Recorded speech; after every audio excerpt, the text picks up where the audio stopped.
from his straight path. Those or that revelation comes through the mouth of his prophets. We thank him for Moses and the Old Testament. And we thank him for Jesus and the New Testament. And we thank him for Muhammad and the Holy Quran. Peace be upon these worthy servants of God. But you and I didn't walk with Moses. We weren't there. We weren't there with Jesus and the disciples, or with Paul and the apostles. We weren't there with Muhammad and the companions. We were not in existence at that time. But God, being the God that he is, did not leave us out of the equation.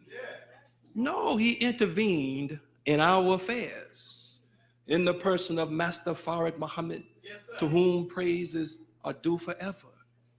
He came among us, making himself of no reputation, found one among us worthy that he could lay a weighty word. The most honorable Elijah Muhammad. You will hear us in the Nation of Islam mention that name. And I encourage you, don't allow the enemy to tell you about the honorable Elijah Muhammad. Why would the enemy tell you the truth about someone coming to save you? Don't listen to what they say.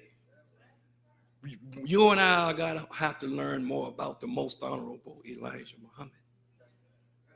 And the chief student of his, who has shaken up the world, whether they tell you or not. Sometime when the enemy is overwhelmed, he gets quiet. We're going to talk about that today. But because he's quiet don't mean he's not busy. He just ain't telling you what he's doing. The Honorable Minister Louis Farrakhan has shaken up the world. They don't know what to do with him. They blasted him for years and he's still standing. They tried to kill him with cancer and he's still standing. Whatever they've thrown at our leader and teacher, he's still standing. 85 and still standing. When everybody else is falling, he's still standing. Praises are due to Allah. It is in their names that I come and I greet you with the greeting words of peace. As my brother said, Jesus didn't say hi and hello and what's up, yo. Jesus greeted the disciples with the greeting words of peace all of the time. And you have Bibles, you can read that. He didn't speak English. So if he said peace in his language, it would be shalom, salam alaikum. So we are speaking the language of Jesus when we greet you with peace. Assalamu alaikum. How was everyone this morning? I want to say you look so good, St. Louis. You look so good, St. Louis. Praises are due to Allah. I want to first start to my brother Donald, student minister Donald here, who is right. I've known him since 92, and the Honorable Minister Louis Farrakhan brought me into Chicago and sent me on a small tour. And I picked the subject. Who do they say I am? You know, when you're young, you want to impress the teacher, you know. So I'm going to throw down on the subject, you know, and show you the wisdom of a teacher. I taught it, and I thought I did pretty good. He said, keep teaching it, brother. Wait, did I miss something, you know? So I did it again 3 or 4 times. And he would say, brother, you could never exhaust subjects like that. So Brother Donald and I were talking last night, and I thought about that if I had to teach that today, the little stuff I said back then was nothing compared to what God will bless us all to grow to understand. There's always room for us to grow and understand. I thank my brother for his hospitality and his friendship. I thank you, St. Louis, for your friendship and hospitality to my wife. I thank you. I thank you for standing in such an hour as this. You can't be no punk and stand up today. Most people, for whatever the reason, They are really punking out. They're not standing up. So I want to take up a subject, and I'm going to go on and get into it. You know, he told you that my daughter is here. She received a full scholarship. And I want to praise and due to Allah. I want to say to Sister Captain here and the sisters, if you see my daughter, you have my permission that if she out of line, put her back in line. Although I don't think that would happen. Like most children, she will make a mistake here or there, but they are growing. They are smarter than us because they are born for a world to come. They are not born for this world. So they challenge you on what you say you believe, don't they? They come and question you. Wait a minute, you said, and they come and you can't answer the question because you're like, damn, I didn't think of it like that. Because they are born for a world to come, a world on its way in.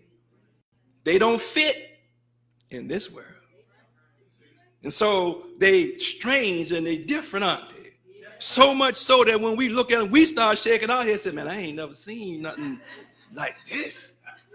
They put their pants down to their knees and they tap themselves all over their face, and they a different kind of, you looking at them like, well, I don't know how to reach them. They born for another world. They fearless. They ain't scared. They ain't scared at all. And sometimes they think that we are afraid when we try to offer wisdom because they ready to kick the door in. You like, we can take it off the hinges. No, kick it in. That's how they are. God is building an army of warriors for his glory. So I want to take this subject, and I'm going to hope this thing works for me. It's called R.S.V.P. Most of us know something about that. It means Respondez s'il vous plaît. That's French, which basically means please respond. In this case, we are talking about responding to God and his messenger. The word respond means to say or write something as an answer to a question. It means to do something as a reaction to something that has happened or been done, or to have a peculiar reaction to something. A peculiar reaction to something. To have a good or desired reaction to something is from the Arabic word that it's the jabu, which means please reply or answer. Let me ask a question. Have you ever given someone a gift and they were nonchalant once you gave them the gift? How does that make you feel, brothers, if you brought something home and your wife gave you them famous words, oh, that's nice? I have learned over the years that that's nice means I missed the mark. I have learned that when I hear, oh, that's nice, baby, thank you, oh, I ain't do too good on that one. What happens if people are not excited about what you offer them? How do you feel? You feed your children and you clothe them, and then you ask them to do one or two things and they look at you all, what comes up in you? And you say, you ungrateful. And then when you get to that point, it's almost war, isn't it? Respond to Allah and his messenger when he calls you to that which gives life. Now it comes from this scripture in the Quran, in the 8th chapter of the Holy Quran. Oh, you who believe, respond to Allah and his messenger when he calls you to that which gives you life, and know that Allah comes in between a man and his heart, and that to him you will be gathered. I thought something strange, Brother Donald, when I read this. I'm looking at my slide and I thought I wrote it down wrong. Because he is small. I went and grabbed my Quran, the Maulana Muhammad Ali translation, and looked at it, and it was a small h. In the Maulana Muhammad Ali Quran, whenever God is mentioned, the H is always capitalized. If it says me and it's talking about Allah, it's a capital M. But in this verse, respond to Allah and his messenger when he calls you to that which gives life. See? And so when I looked at this, this is saying respond to Allah and his messenger when the messenger calls you to that which gives life.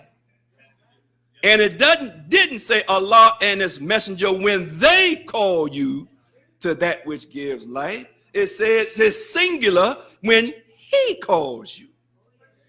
Because the call of the messenger of God is the call of God. We good? Jesus said, when you see me, you see the Father. When I speak, it's like the Father is speaking. Me and the Father are one. You cannot separate Jesus from his Father. Nor can you separate the messenger of God from God. So when the messenger calls, that is God's call. And we are taught to or commanded to respond to the call of life. If the call is life, then what were we doing before the call? And what would you call that which was before the call? If the call is life, then absent the call, we must have been practicing death. Am I making sense? So the call in itself is life. But the call by itself isn't life. The call has to be, if I'm saying it right, reciprocated with a response. Because we have these phones now. You don't have to respond to the call. You can look at the, or what you call the call, or what you call the thing, when you look at the phone, you see who it is. The ID, call ID. Then you hit it, can I call you later? I don't feel like talking. That's what you're saying. I don't really want to talk to you right now. So we, in essence, may not respond. So God calls, but there is a part that we play. We have to respond to the call. And in the response, it's like the egg and the seed. And when the seed would be the call. The egg will be us responding to the call. And in that response, hence, life is produced. We all right? Yes, sir. Well, if I'm in a house like this, then the Muslims like this, but some of you may be Christians. And in the Christian response, Jesus said that the thief comes only to kill, to steal, to destroy. But I have come that they may have life and have it what? More abundantly. Well, the people were already alive when he said that. So he could not have been talking about physical life. He had to be talking about a higher form of life. So there is physical life, but there's also spiritual life. And we live in a world that does not want us to grow or evolve spiritually. They don't mind us being physical. And now they don't even want us here physically. So spiritual life. We live in a world where Jesus said the thief comes to steal, to devolve the human being. Kill, rob you of the Spirit of God. the indwelling spirit that we are all born with. Yes, sir. Don't nobody come and put that in you. The Holy Ghost come and jump in you. It's already there. It's just that the words of the preacher or the pastor or the minister activates what's already there. People want credit for giving you something that is already in you. The devolved man. The thief comes. He steals your spirit. Kills your desire to be right. The thief comes to steal and rob you of the natural beauty of God. But Jesus said, I have come that they may have life and have that life more abundantly. He comes to evolve us back into the way of God. Now use that picture, but it really should look like that. Because those are evolved human beings. And I put the cross there because in every human being is a duality of nature. This is what my brother was quoting Romans today. One of my favorite passages is in the 8th chapter of Romans, where it says there's a part of the human being that will never obey God. Never obey God. Did you hear what I said? Never obey God. This is Paul talking. It won't obey God. It will always find a reason to get away or get around God's way. Yes, sir. Some of us, see, we are well acquainted with that part of ourselves. We are full of excuse-itis. We know how to take the words of God and twist it just enough to justify me not being right. You know what we say? You know how we say it? See, let him without sin cast the first stone. See, that's how we talk. I'm only human. See, to err is human. See, I'm only human. See, you say, nobody's perfect. And only time you talk like that is when you try to justify being wrong. You never say that about somebody else.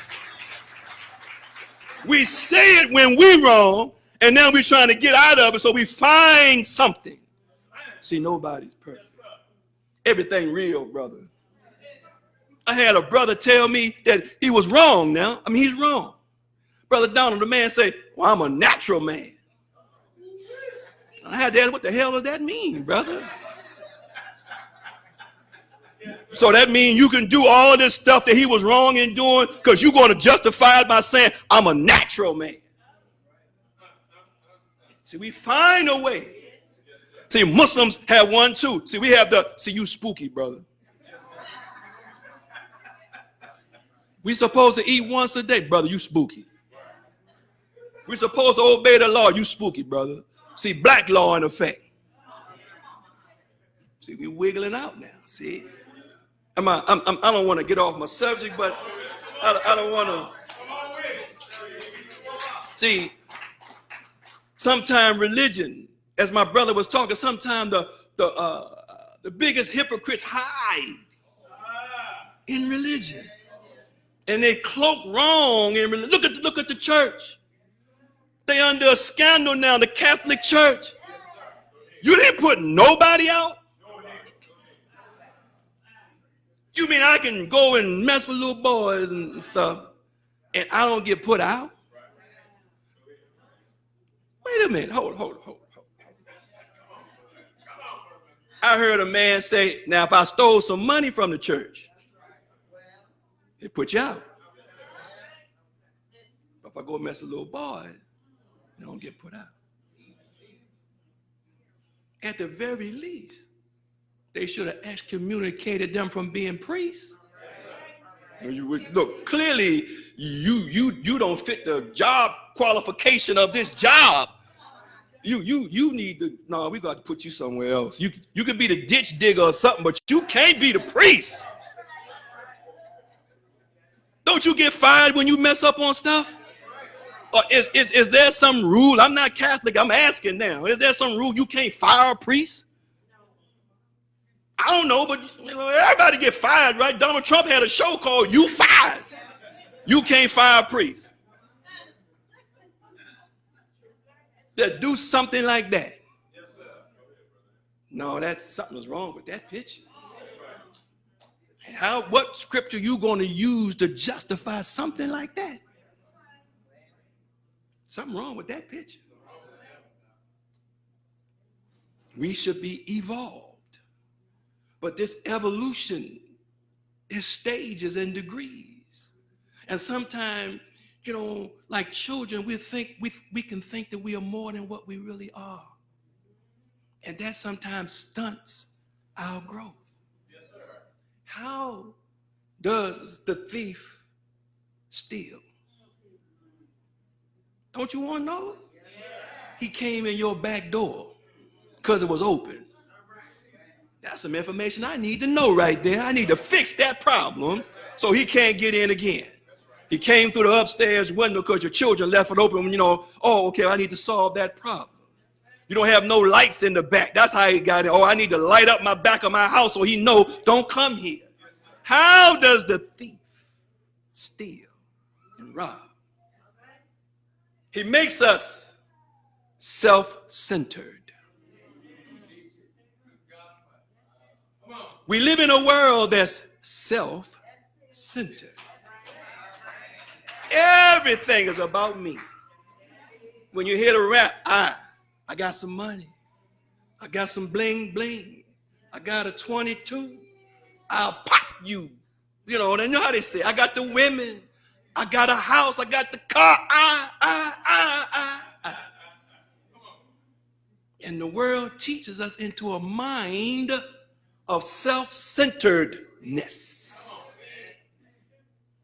And when we come to God, we bring with us our self-centered mentality. And then try to apply God's way on our self-centeredness. So we come to God for what he can give to us. And when he no longer gives to us, we all right? Yes, sir. Now, I don't care what religion you call it. That's what you get. In a world like this, Jesus said that you see that the chief priests and all of them, the people bow to them. He said, but it shouldn't be that way. They are supposed to bow to you. In this world, the politicians are called public servants. Yet they're in office asking you to serve them as opposed to them serving you. They get elected and they have a self-centeredness. Look at all of the stuff in Donald Trump's campaign. Everybody's stealing money. Everybody I took my children to Italy on campaign finances. I got a golden toilet. I bought a $30,000 couch and dinette set. Self-centeredness. Yet they're supposed to be public servants. And so when we see them, we bow to them. They don't bow to us. And if you don't bow, then they feel some indignation with you. That's why they don't like the Muslims. Because we don't bow. We don't do that. They want to know why y'all ain't out here doing this and that. Because we serve God. God alone. Don't have no allegiance to no flag. My allegiance is to God and God alone. The first three words of allegiance is all, and after all, I ain't got nothing left. But they want you to serve them. So let's go over this thing. You all everybody okay? I'm going to talk about this response now. Look, man. I ask Allah to bless me to stay focused, I get excited and I get carried away. The evolutionary part of yourself See, you were born from a single cell, and then that cell splits or divides. When you come into existence, when the sperm meets the egg, so teaches the most honorable Elijah Muhammad to us, it goes down the fallopian tubes to the womb of the woman, and it buries itself into the womb of the woman. It has to get a firm resting place because the body will perceive it as an enemy and try to purge that cell or that baby. And most women are pregnant more times than they have children. But the ones that don't make it, don't make it. But when you were here, because you were the strongest of those that was coming through those channels. But when the child comes and the child is born, when you say, I'm born on September the 12th, well, you was really alive 9 months before September the 12th.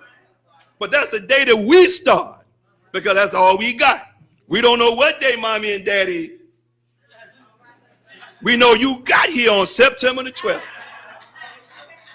And from that time, the child now has to learn all over again. The child mastered the environment of the womb. It knew how to move and twirl and kick. It knew how to get its nutrients from the umbilical cord. But now it comes into a new reality where it has to start all over again. And that part is called the self. And that self starts as a baby, but you notice how it gets to 9, then it starts 10, but 10 is really 1, an octave higher. Then you go to 20, and it's just an octave higher, and you start all over and all over again. If you are a teacher, you know that when they get to about 4 years old, from 4 to 5, it's a drastic transition of a child. Just 4 to 5. Drastic.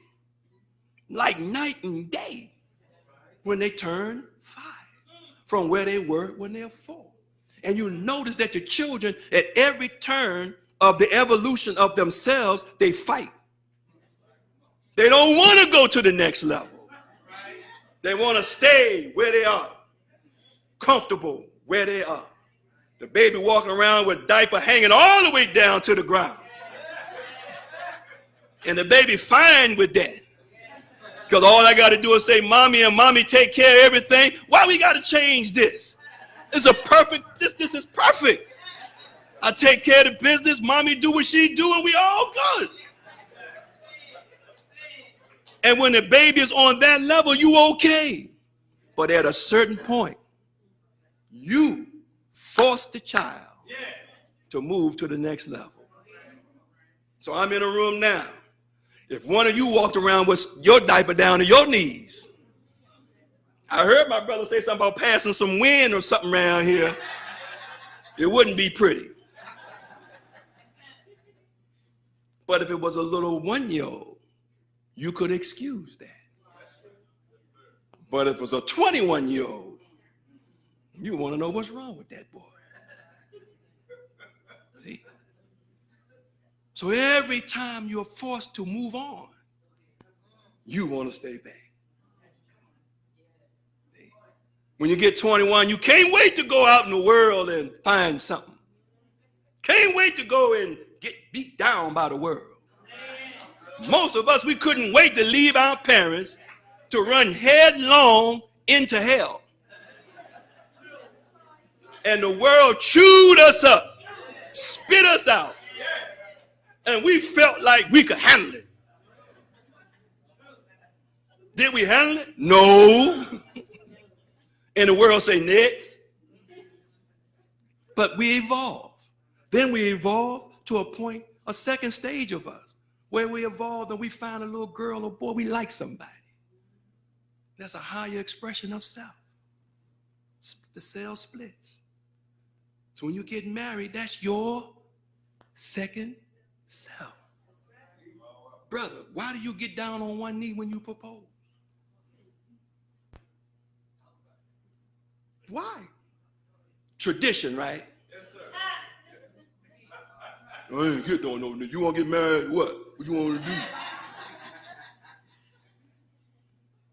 we get down on one knee because we recognize her natural station is to be elevated. So wherever, this is what Minister Farrakhan teaches us. So wherever she is, we get down on one knee because it's our way of recognizing the exalted place that we place her. That I'm this, but no matter how high I get, I can't rise no higher than her. See? But then we do that, but even in that, there's evolution.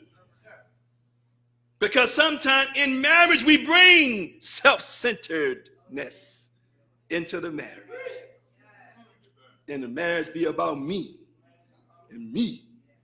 So 1 out of every 2 end in divorce. Why? Because she was this or he was that. Because maybe we were self-centered. And in our self-centeredness, we didn't grow, evolve on the marriage level. But there's a higher level than that. Above marriage, it's community. And above that is nation. And you hear Jesus saying that if you haven't done it unto the least of these, you ain't done it unto me. So saying you believe in me is not enough unless you go and feed the least, clothe the least of these. See? You following me?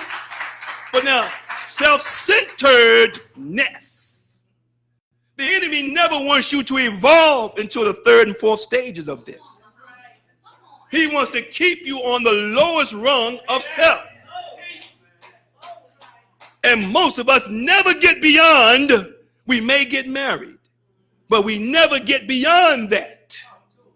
We remain on the lowest rung of self. And we become displeasing to be around, angry, bitter, because we want to know what's wrong. It got to be more than this. But we never grew out of our self-centeredness. So we come to the house of God for what the house can give us. We go to the job for what the job can give us. We get a girlfriend or boyfriend for what they can give us. It's always about me, me, me. You're a little mine. You know how he was? Mine.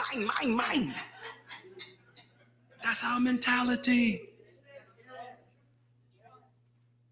If we give someone something, we want them to almost bow down into us and praise us for giving them something. And if they don't bow down and almost worship us, we won't give anymore. Because we bring to God our self-centeredness. Can I give you an example? We all right? I'm going to tell you this story about a man. I learned this from Brother Jabril Muhammad. A man wanted to climb a mountain. He wanted to be the first one to climb this mountain. He wanted all the glory. See? Self-centeredness. So he wanted to do it when nobody was around. He didn't want nobody to tell nobody so nobody can jump in front of him and climb the mountain. He gets all the way up the mountain. It starts getting dark. He didn't stop. He wants to climb the mountain. He slips and falls. Then he says, Lord, Lord. You know how we are when we get in trouble, who we call on? Oh, we can call a God so sincerely. Please help us, Lord. He heard a voice from heaven say, cut the rope. Because when he was falling, all of a sudden the rope caught. He dangling from the rope. He hears this voice that says, cut the rope. He said, say what? Do what? Cut what? Do you believe me? Oh, yes, I believe in you, Lord. Okay, cut the rope. He didn't cut the rope. He held onto the rope even tighter. They found him the next day dead, some 10 feet above a cliff, like a little ledge. Had he cut the rope, he'd have fell maybe 10 feet, may have broken up a leg, but he would have lived. But he put his faith in the rope. See, because sometimes what God calls you to do sounds weird, doesn't it? Sounds difficult. Walk on the water, Peter. Wait, what water? Okay. See, sometimes. So his self-centeredness caused him to lose his life. One more story. We're going to go. This lady had a freezer, religious person. She found in her freezer a 20-year-old butterball turkey. Been frozen 20 years. See? And so she didn't know whether she could cook the turkey or not, so she calls the Butterball company and asked Mr. and Mrs. Butterball, can she cook this turkey? And Mr. and Mrs. Butterball asked her, well, has it been frozen all that time? They said, it's been frozen all that time. That's what she said. She said, well, you probably can cook it, but we are not going to guarantee that the turkey is going to taste good since you had it in the freezer 20 years. So her response was, okay, thank you very much. What we'll do is we'll just give it to the church.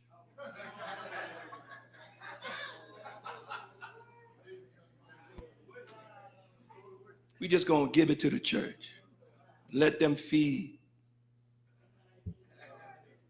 and get credit for giving the church a 20-year-old butterball turkey.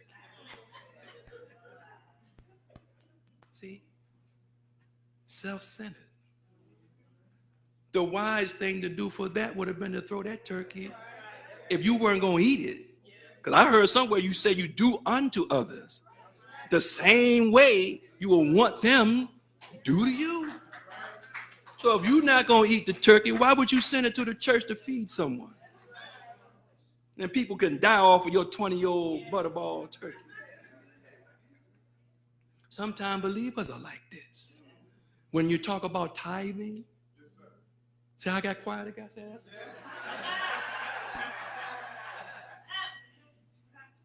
Your tithing sometime and our tithing is based on our self-centeredness. I learned something about tithing. The word tithing means tenth. Now, some in the church, you already know this. It means tenth. It was given, a law was given to Moses to tell the children of Israel to give 10%. But the 10% that they were supposed to give is off the top. The first fruit of their harvest, 10% was supposed to go into a storehouse. They say go for God. But basically what it was if everybody put something in the house, then always there will be something there for everybody.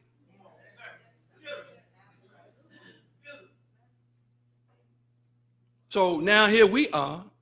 Now we as people start talking about this 10% because you might be doing pretty good. God blessed you. So now you think that's too much. 10% of my salary, I ain't getting no down on that much money. They don't need that much. See, self-centeredness. And then you go and we go and do all that we need to do, and then we come with a little something and give that, and have the, I want to say nerve, but to want God to bless us for what we did.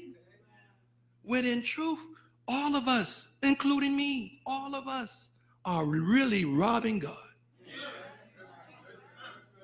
Yet we expect God to be there for us all the time. My brother Anthony J. and brother Captain Brother Allen can tell you, in Chicago, Brother Donald, they were at a captain's retreat. And according to what they told me, our National Secretary, R.S.V.P, said that we have an obligatory charity, which is $40 a month per believer. According to Brother R.S.V.P, if we got, as a nation, 80% participation in that, that charity by itself could suffice all the needs of the nation. Did you all hear what I said? $40 a month. If they could get 80%, then this building, you wouldn't have to fight over the building because they could now finance the building. Do you hear what I'm telling you? I didn't know that. 80%. So my goal in Memphis was, well, I tell you what we gonna do then. Hell, we coming in at 80%. I want a building. You see how rain, what makes rain, snow, hail, and earthquake? See, the water goes up in a fine mist like charity that the eye can hardly detect, and it gathers in a cloud, and then the cloud moves to another area, and then it sends the water back down. So your charity going up to the national headquarters, they can move to St. Louis and say, rain some charity down on St. Louis. Move to Memphis, rain it down on Memphis. But it costs you $40.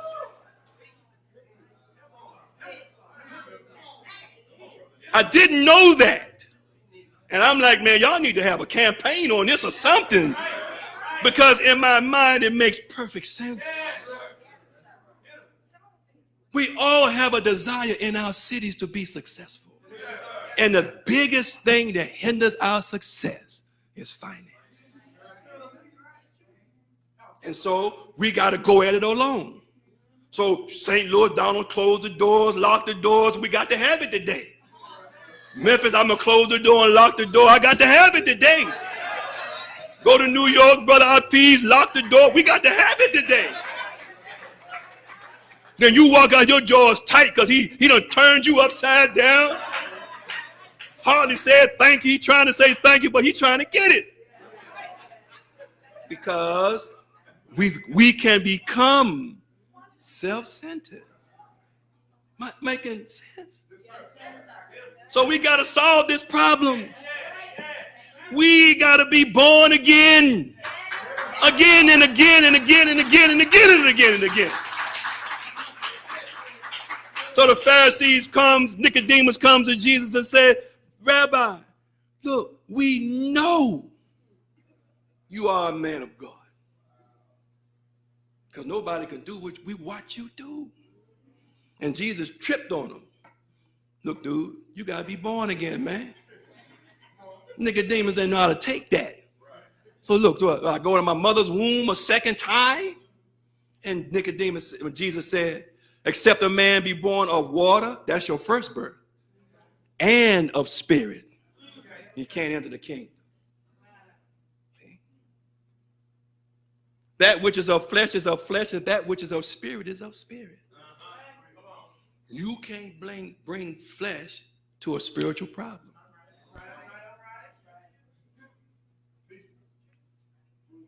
You can't bring flesh to a spiritual problem. You can put billions of dollars in the black neighborhood. That ain't gonna solve the problem. Because they're trying to put flesh on a spiritual problem. Am I making sense? You can put all of us in free housing. We'll tear the damn housing up. Whoa. You can write a reparations check for all of us. And inside of 2 or 3 years, white folk will have all the money back. Am I wrong? Yeah, you know I ain't lying. We'll have old Cadillacs with rims on it. We'll have gold chains. And in some years, the Cadillac will be broke. The chain won't be as shiny as it used to be. Now the chain is at the pawn shop. You don't pawn the chain. Because you're putting flesh on a spiritual problem. See? The first solution has to be spiritual. To fix the spiritual part of us. You can't do it the other way. So many of our people want to be successful. They want to help our people. They out there struggling. I mean, they fighting for the cause. But they putting flesh on a spiritual problem. So they get discouraged. They get, wore out. They die heartbroken trying to fix black people because black people will bite the hand that feed them.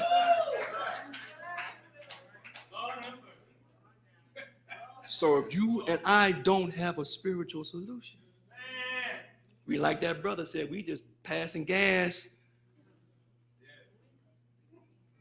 So in St. Louis, there's many people trying to help our people.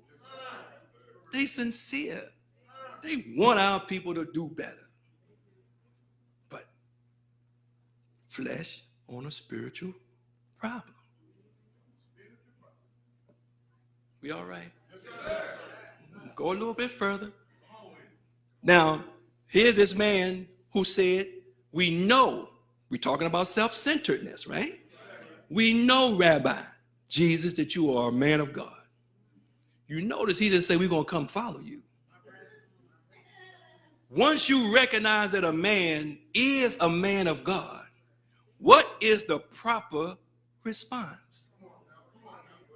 Shouldn't you ask the man that you recognize as a man of God the questions about God that you have? Shouldn't you say, I'm following that man? Why? Because that man is a man of God. Nicodemus didn't say none of that. Because if you go around to the 11th chapter of John, Jesus had just raised Lazarus from the dead. All the people were awed at what Jesus did. They came to the feast, but they came to the feast not just to see Jesus. They came to the feast to see Lazarus also. So the scripture says, many began to believe in Jesus as that one that was to come. But some went to the Pharisees and told them what Jesus did. Boss, that fire con over there, see? And then they said, they had a meeting. What shall we do?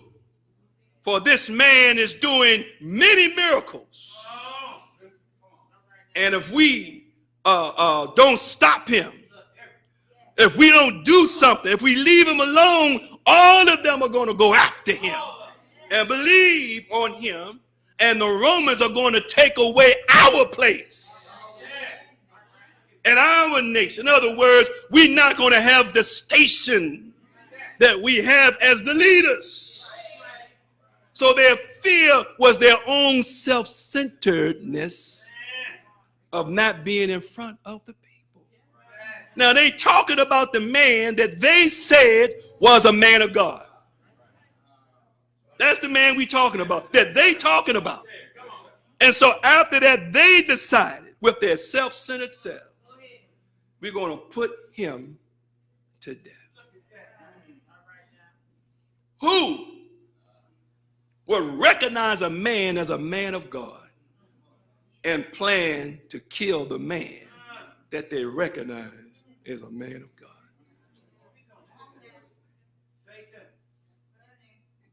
These are human beings we're talking about that have become satanic in their thinking. See, self-centeredness will move you to satanic thinking, as Donald Trump. That is a self-centered, narcissistic egomaniac. That every relationship he has is on what they can do for him. And he cares 2 cents for you at all. See? We all right? So we live in a self-centered world that is frightened. See, they wanted to put him to death. Is frightened over the idea that you will evolve out of self-centeredness. And they will lose their place with you. Hey, you love white people. Yes, you do. You want to turn the other cheek when they come. You forgive them all the time. Maybe not in this room, but black people love white folk. We are said in a heartbeat, I forgive you. Let bygones be bygones. But now let little Pookie steal your TV. Let little Ray Ray hit your car. Sell a little crack. You will never forgive him. He can go to jail and serve his time. Come out born again. You still not going to forgive. But white folk can come. Shoot 9 of us in the church. And the first thing come out of our mouth, I forgive you.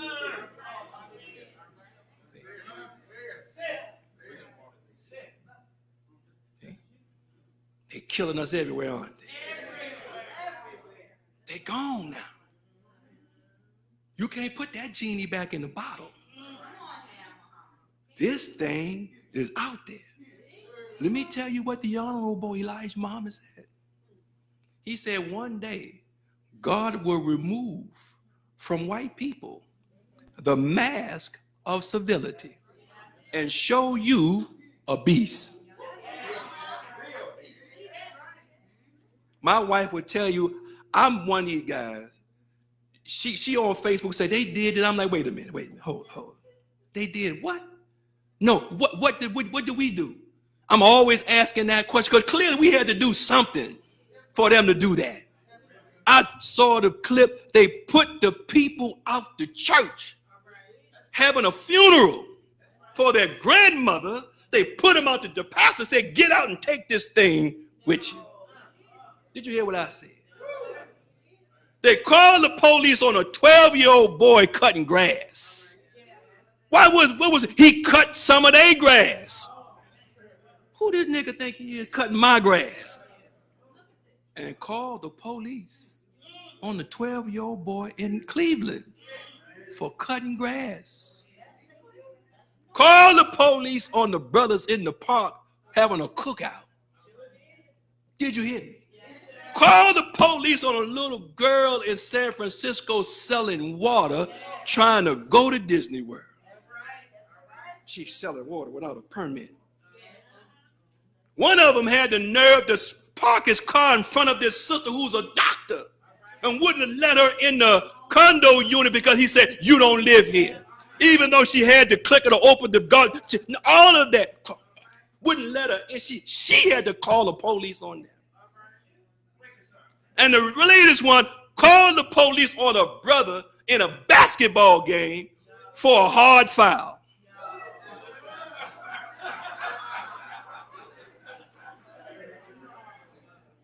And you go on YouTube, you can see a hard foul. The brother fouled him in a basket. He set a pick. And the brother, you know, if you get a good pick, Brother Donald, it's almost like running into a brick wall. And the brother set a real good pick. The dude runs into the pick, falls down, go and call the police and say he was assaulted.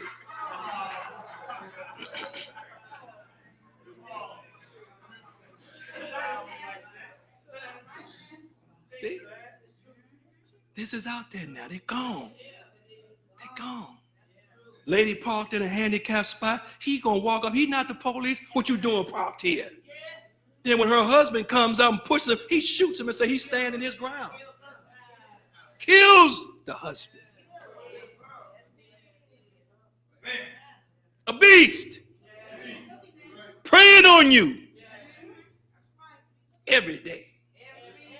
And with these new contraptions called iPhones and stuff, you can film it now and watch what they're doing. They walk up and ask you, let me see your ID. What are you doing? I'm in this room. You don't belong in this swimming pool. Man, I live here. I got the key. Let me see your ID. Well, why won't you show me your ID? Because you know who the hell are you that I got to show you my ID? Are you the police? No, I don't think you're supposed to be here. A beast. Praying on you. Because they're self-centered. See? Their world revolves around them. See, God is white. Jesus is white. The angels is white. Holy Ghost is white. All the prophets is white. Jesus down in Egypt, but he white. Santa Claus white. Everybody white. Abraham white. Had a white tornado. Kimber the white lion. Little white lion. Everything white. It's around them. And even if you tell the truth and say that the original man is black, which is the truth, they will call you the racist for just telling the truth. Yeah. Now I saw another day on the news, a man say truth ain't true. Which one of them? What's that guy? Giuliani. He said truth ain't true. I can't make this stuff up, brothers and sisters. I can't make this up. See, it's called gaslighting. It's called gaslighting. See, gaslighting is a form of psychological manipulation that seeks to sow seeds of doubt in an individual or a group, making them question their own memory, perception, and even their own sanity. If you say build a black nation, do something for yourself, let's go and build for ourselves, they make the world think you crazy. See, you're a Black Lives fanatic. They use the word fanatic on you. See, and it uses, hope it comes up here. Did this second part come up there? See, what happens is you see the light. I think I got it there. It starts flickering. Because when truth comes and you get truth, they can tell that you've changed. Your attitude changes. Your talk changes. And they are smart in perceiving the change in you. See, our sisters, see, I love you. When you put that uniform on, you declare to the world that a new reality is in the world. You tell the world when you cover like that. Because they know they didn't teach you that. They taught you to go naked, baby. They taught you that when you got it, flaunt it. Right? Isn't that how they teach it? Take it off. Take it all off. And when you cover, that's right, sister, drop it like it's hot. That's what they teach us. So when you get you, okay, they tell me I gotta get some water.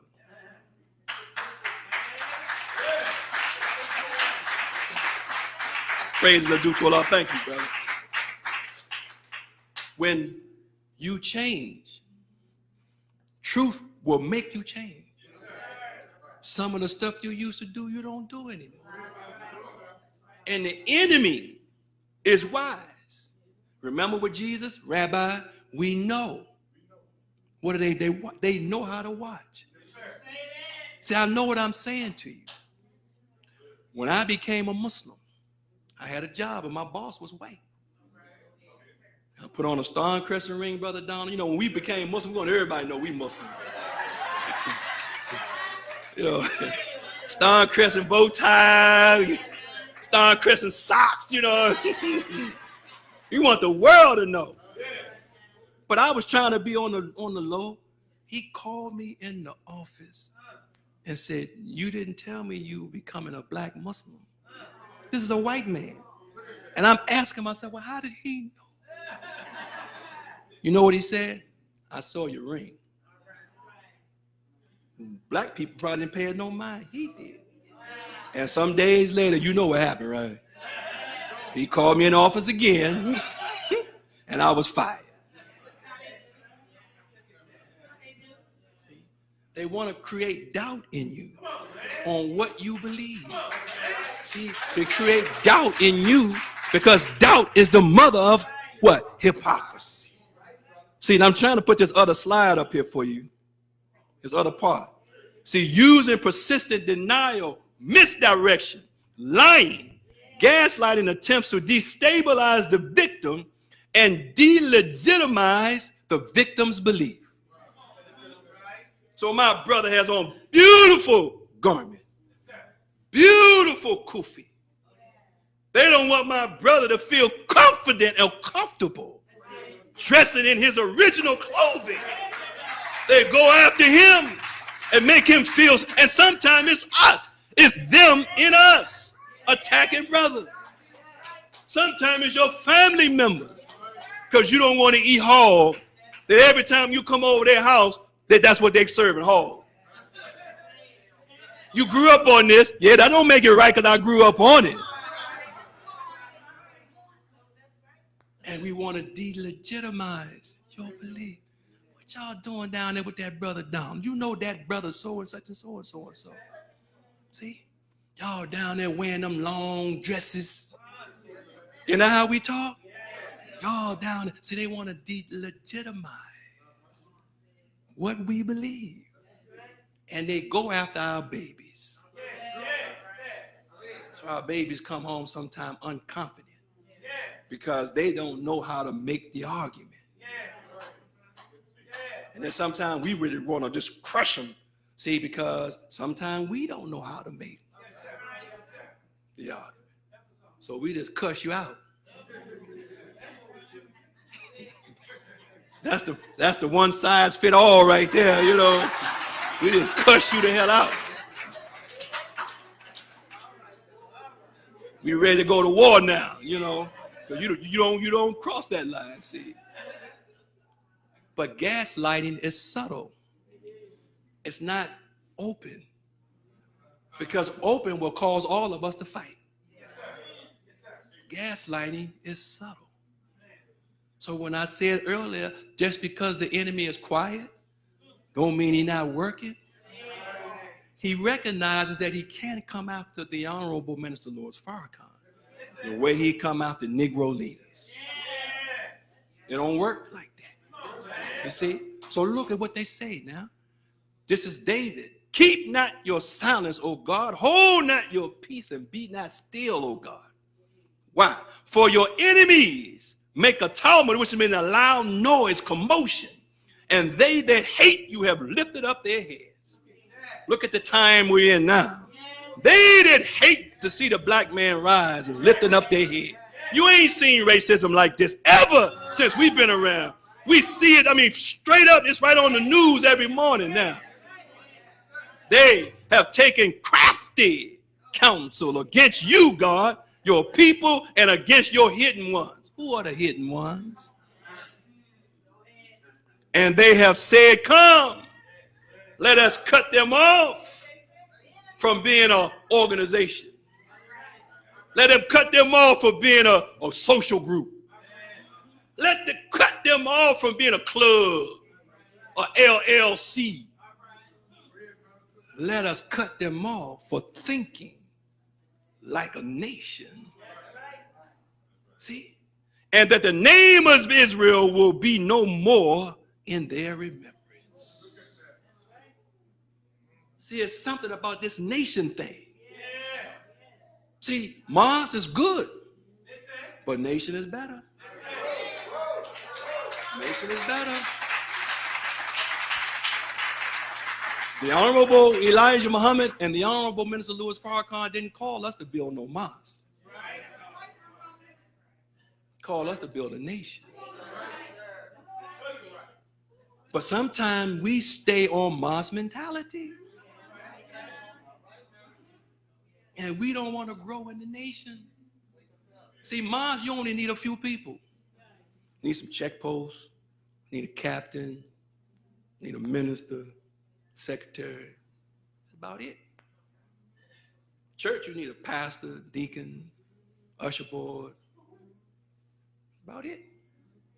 Somebody open the doors, close the doors, mop the floor. After that, now you just sit there. When are your talents, your skills ever to be utilized? God never called anyone to build a church. The word that they use as church, it will be akin to the word here, nation, community, society, where everyone could find their place. Have you heard that scripture? The kingdom of heaven is like this mustard seed. This seed that with this tree that is the smallest of all seeds, but when it grows, all birds will find a place on this tree. That's not what it say? But think about it now. Birds of a feather. So does the vulture hang out with the dove? But according to this scripture, all the birds could find a place. All of them. Meaning, all people. If your religion is different from mine, you have a place. See, whatever we do, whatever you are passionate about, there's a place there for you. See, we get in trouble because all of us don't think alike. Some of you are passionate about school. You get mad at Brother Donald because he may not be passionate enough about school. There's some you say we need to have business. And business will fund the school and blah, blah, and then Brother Donald say something, you must see he ain't serious. Some about something else. See, God is making all of us the different cells of the body. And so what you are passionate about is God now calling you into your own. But what you are passionate about may not be what I'm passionate about. Why? Because you are a lung cell and I'm a kidney cell. So you expect the kidney to act like the lung. So then we become disgruntled with each other because we think everybody should think like us. That is your self-centeredness. Well, you won't allow me the freedom to express God the way God gave it to me. Or I won't allow you the freedom to express God the way God gave it to you. See, we're talking about a nation. A nation. What do you need in a nation? Say it again. Say it again. And if you need everything, how you going to get everything? Unless you include everybody. How? But we want to include only the ones that think like us. Some that come, do you know in the body there are cells that just go around looking for stuff? They walk around looking for stuff that ain't right. That's all they do. They're looking for a fight. You got some fighting cell. All they want to do is beat up on something. In your body right now. And wise doctors, when they check you, if they see too many of them cells, they know something ain't right because they in there fighting like hell. Something ain't right in that body. You got all kind of cells. All of us are not the same. We got to allow everyone to express what God has given them. Do you hear what I'm saying? Brother Donald cannot do it all. And we get in trouble right there because we put it all on the plate of the laborers. Take it from a laborer now. I'm not throwing off on us. What we do in the church or the mosque or the organization, we look at those in front and say, see, this is what we need to do. We need to do this. And then we go and sit down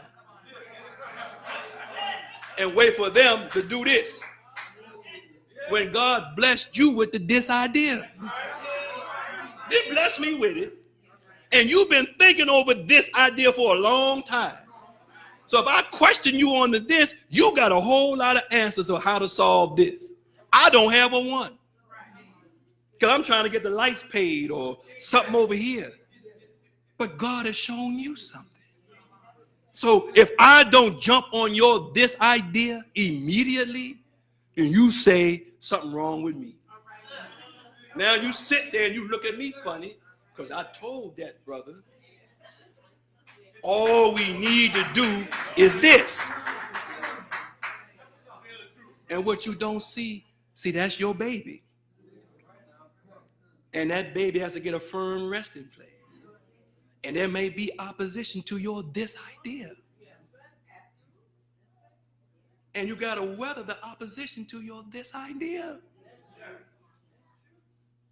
But we sometimes leave instead of developing this idea. We all right? Yes, or we do something else. You ever heard of the frog in the water thing? Let me see if I can play this. Okay, let me see if it plays. Let me see.